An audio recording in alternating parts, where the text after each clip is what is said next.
કેમ છો મિત્રો? સવારમાં નહીં ધોઈને રેડી થઈને આપણે નીકળી ગયા હતા બહાર જવા માટે. આ છે આપણું એક્ટિવા. હા મિત્રો, ટાઈમ બગાડ્યા વગર એક્ટિવાના સેલ મારીએ, અહીંથી ગાય નીકળી જઈએ. પછી હું અને અમારા બૈરું 2 જણ નીકળી ગયા છે ભાઈ સિટીમાં જવા માટે. અને સામે તમે જોઈ શકો છો કેટલી મોટી બિલ્ડિંગ અમારા ભાઈ. ત્યાંથી પછી આપણે આગળ નીકળ્યા તે ઇસ્કોન આપણે પહોંચ્યા. અને ઇસ્કોન ટ્રાફિક ના નડે એ તો ભાઈ બન જ નહીં. ત્યાર પછી આપણે ત્યાંથી નીકળી ગયા અને આપણે પહોંચી ગયા દાણાપીઠ દર્શન કરવા માટે. દર્શન કરવા આપણે પહોંચી ગયા. દર્શન સારી રીતે કરીને ત્યારબાદ ત્યાંથી નીકળી ગયા તમે ઘર તરફ જવા માટે. અને તમે સામે જોઈ શકો છો આ બ્રિજ આપણે ચઢાવી દીધો સીધો ઘા. અને સામે 2 બિલ્ડિંગ જોઈ શકો છો. લાગે છે 2 ભાઈની બિલ્ડિંગ હશે.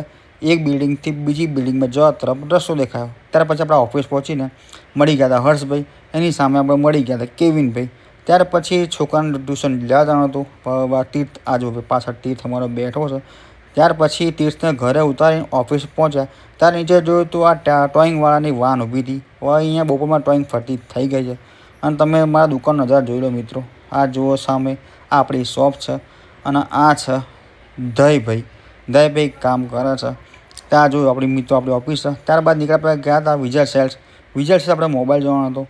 મોબાઈલ જોઈ લીધો આપણે પણ મોંઘો લાગ્યો. હવે આપણે નીકળી ગયા હતા ઘર તરફ જવા માટે કે મિત્રો કામ પતાવીને હવે આપણે જઈએ છીએ ઘર તરફ. ચલો મિત્રો, વિડીયો સારો લાગ્યો હોય તો લાઈક ફોલો કરી દેજો. ચલો મળીએ કાલે બીજા વ્લોગમાં. જય માતાજી.